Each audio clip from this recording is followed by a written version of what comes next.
you know Mr. Moore? Yes, I did.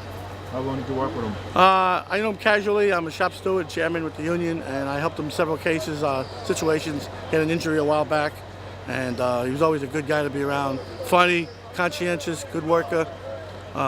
Very unfortunate what happened.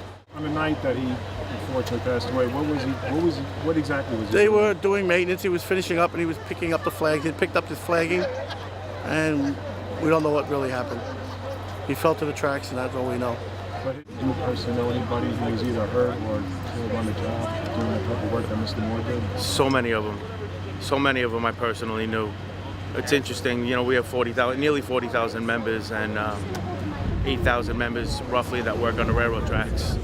And I've known most of the folks that have suffered fatalities over the years. I knew, as I look at of course it's impossible to know everybody. And it wasn't clear to me whether I actually knew Lewis Moore, but as I come here and I look at the photos of him, I knew who he was. I've had conversations with him in the past. And it's terribly sad. You know, Danny Boggs passed away 6 years ago. I knew him well. He was a solid union man and a real good track worker for that matter. Samuel McFall was the first fatality after I have won, you know, fairly high office in Local 100, which was in 2001. Samuel McFall I knew exceptionally well, and you know, I don't know that it hurts any less if you don't know the Local 100 member on a personal level. It's really just a tragedy. You look at the human tragedy of it. The families suffer. The union itself suffers. Folks on the railroad tracks, you know, walk around in a malaise, wondering if it's going to be next. They're going to be next. You know, we step foot on the tracks at night. It's in the back of everybody's mind, or whether or not we're going to go home to our families the next day.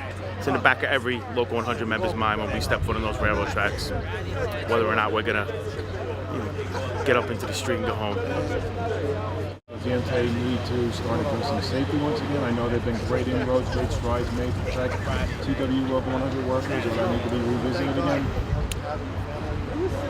Well, let me give some background on that. When I began working here, I'm in my 21st year. So when I began working here in the early 90s, this railroad tracks were like the OK Corral in safety disputes between the Transport Workers Union and the MTA. And just by diligent efforts of the union over the last 20 years, the rules have been dramatically improved and working conditions on the track have been dramatically improved. But no matter how well you engineer the safety rules, the environment is so unforgiving that just any mistake, any simple mistake can lead to a fatality. That's how unforgiving the work environment is.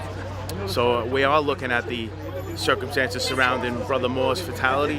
We're not done investigating it yet. We really don't have anything to add in terms of whether or not we're going to fight the company for a change to the existing safety rules. We're going to make that determination when the investigation is over.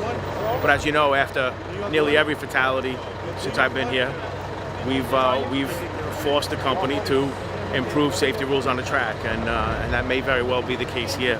We're just not done with the investigation.